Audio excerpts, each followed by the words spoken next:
Hello, everyone. Welcome again to another Teacher Joseph podcast. Today's affirmation is I love learning English. And the question is, well, if you don't love learning English, why not? I know there is an opinion out there that some of you have, which says that some people are naturally language learners and other people are more logical into mathematics. I don't know where that comes from. I have heard that opinion, but I don't think it's true. I mean, I've met people from all over the world in all different circumstances, from all different backgrounds, and I really don't believe that there is some kind of standard or stereotype for a language learner. Speaking of stereotypes and standards, I'm kind of disappointed. I'm disappointed because some of you have reacted in a very negative way to my weekly lesson this week called My Mate Kareem. Now, I had a message yesterday from somebody, and of course, the identity of the person was well hidden. And it basically said, I've read your weekly lesson called My Mate Kareem. Why would you want to be around people like that? Now, when the person says people like that, I'm wondering, people like what? Other British people? Is it because Kareem and his family have an ancestry of being Pakistani, which of course was part of India, which was part of the British Empire? Is it because of a stereotype, maybe, that Pakistanis are less educated, which, by the way, is completely false? I'm wondering where that's coming from or what's in the person's mind. And if you are living a life where you don't meet anyone from any other countries, then I feel really sorry for you, because diversity here is a beautiful thing. And when you say people like that, I'm a bit puzzled. I don't know what's meant by that.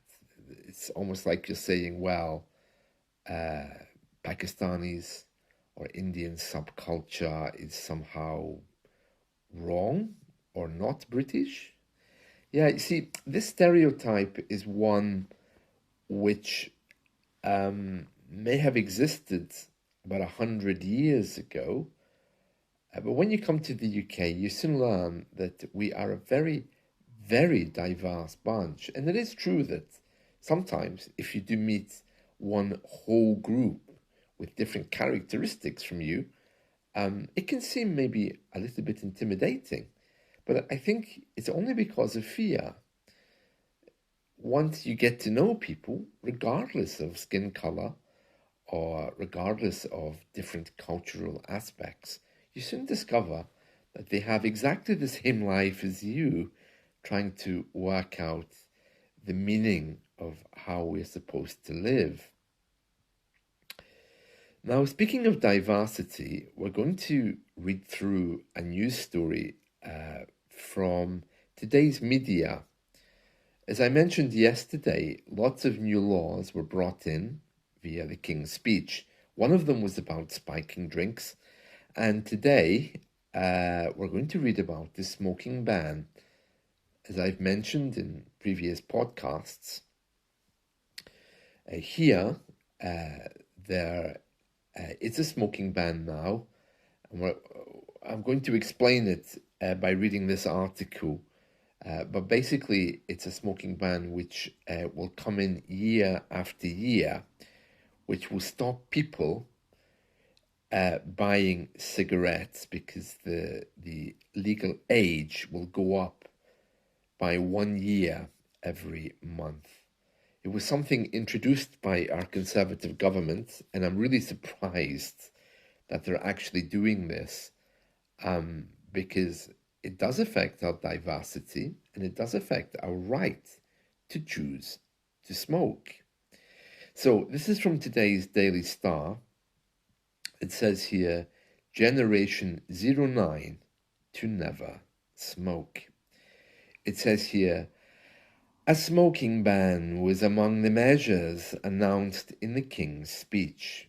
The Tobacco and Vapes Bill will see the age when people can legally buy cigarettes go up by a year every 12 months. This means children born on or after January 1st, 2009 will never be able to legally buy them. The new legislation will also stop vapes from being deliberately targeted at children. Professor Chris Whitty, Chief Medical Officer for England, said a smoke-free country would prevent disease, disability, premature deaths long into the future. Yeah, well, so with banning alcohol, but I don't see them rushing to do that. Yeah, it's very strange, and I'm surprised that they will be able to do this. I mean, to be honest with you, I don't think it's enforceable anyway, because when a boy goes to a shop, the shopkeeper isn't going to say, okay, so are you 21 or 22? And as they all get older, a shopkeeper isn't going to say, okay, so are you 50 or 51? Because we don't have ID cards, as you know, and that is probably going to be the subject of my next weekly lesson coming out on Sunday. How do we manage without ID cards? That's another question that many of you are asking me. So, as I was saying yesterday about spiking drinks, when problems come up, we just send them to the government and say, okay, well, the government needs to do something about this. And then, of course, the government does. So the government's banning cigarettes, the government's banning spiking drinks, which, of course, is quite correct. But we don't seem to want to take any responsibility for anything.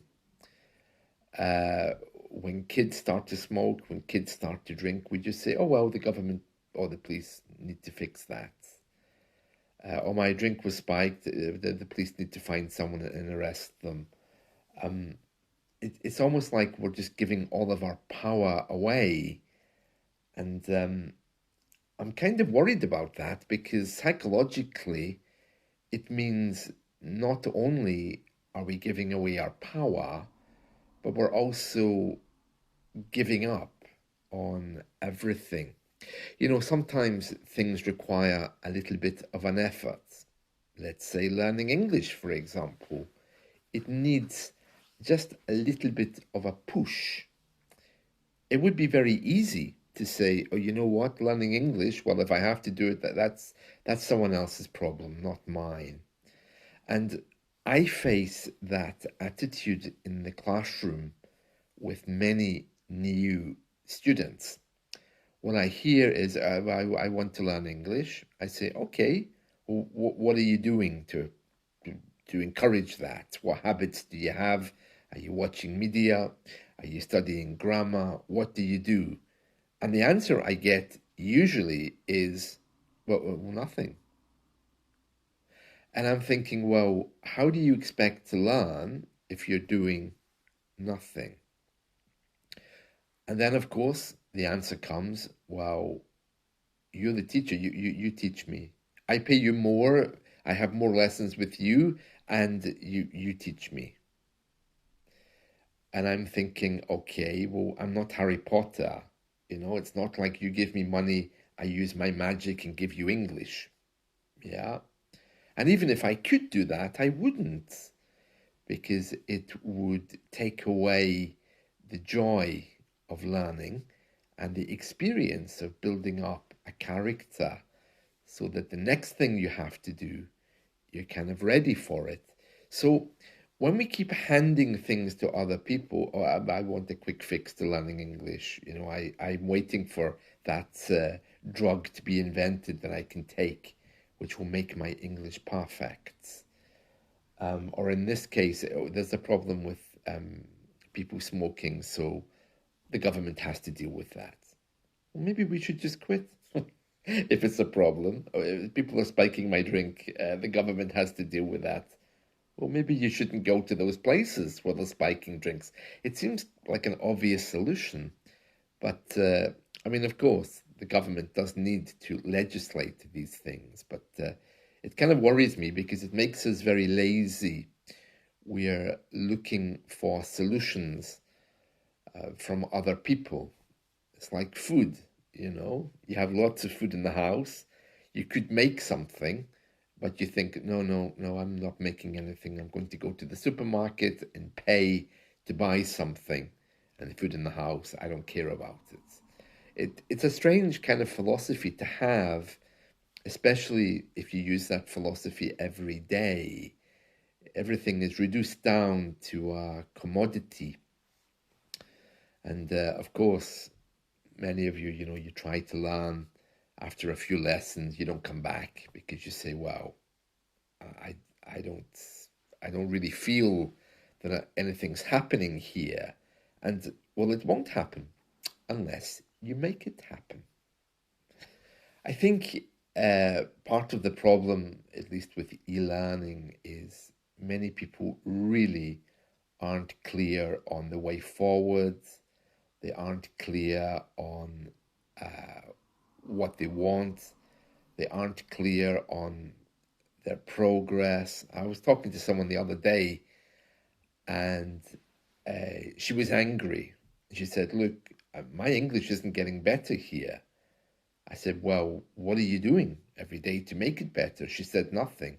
I said, "Well, there's your answer, you know?" And she said, "But what can I do? I have no time." And I said, "Well, that's not my problem. You could begin by at least attending lessons rather than rescheduling them at the last moment. That would be a really good place to start. But if you really want to improve your English quickly, the secret, of course, is to raise your energy, to raise it up to a level where you're ready to go, ready to move. In the same way, before you go for a very long run, you have to do some warm-up exercises to get yourself in the mood. And it's the same with English. You don't just stagger out of bed, come to the table, drinking coffee, and then wonder why you're not learning. You need to get yourself ready. Remind yourself why you're learning. And most importantly, you need to come at this with an open mind, ready to talk to other people, ready to communicate. There are people who learn English alone, and it is possible, but you're not going to get the full benefit and your progress will be slow. So, yeah, there's a lot of things to consider, and I do understand that. And the journey into the English language, as you'll soon find out, is really a journey into diversity. Because I can assure you, if you're waiting to be greeted by a group of white people who are drinking tea at 5 p.m., good luck in finding those, because as a British man, at least in my world, people aren't like that. My apartment is more like the United Nations. All of my friends come from other places. Of course, there are English people who think, for whatever reason, that Britain should not be diverse. But thankfully, those people are a minority. And yeah, diversity is a wonderful and beautiful thing when we embrace it. By the way, that doesn't mean to say that you have to agree with everything. Okay, it doesn't mean to say that you have to agree with people's choices, but you have to be okay with diversity, especially in Britain, with our history of the British Empire.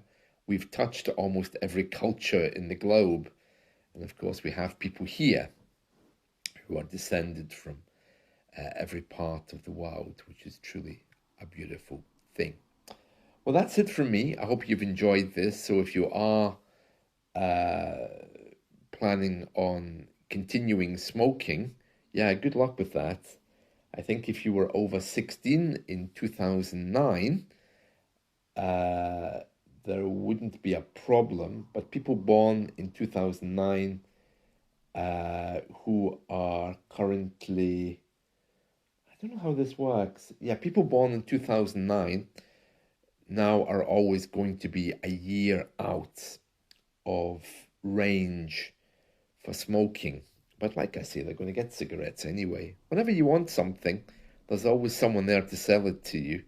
That's the other side of capitalism. And so that's it. Well, enjoy your day, everyone. See you soon. Bye.